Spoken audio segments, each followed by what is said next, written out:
சேர்த்து விடு. சத்குரு உந்தன் பாதம் பணிந்தேன், சலனம் மாற்றிவிடு. சத்திய வழியில் நித்திய வாழ்வில் என்னை சேர்த்து விடு.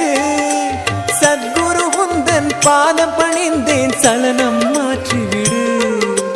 திசைகள் நான்கும் திறந்து விடு, சிறகும் கொஞ்சம் வளர விடு. திசைகள் நான்கும் திறந்து விடு, சிறகும் கொஞ்சம் வளர விடு. கூட்டு பறவை கூவும் போது வீட்டின் கதவை திறந்து விடு. வீட்டின் கதவை திறந்து விடு. கிழக்கென்ன மேற்கென்ன வழக்கினை அறியே, உன்னடி மறந்தேன் அறிவினில் சிறியே. உன்னடி மறந்த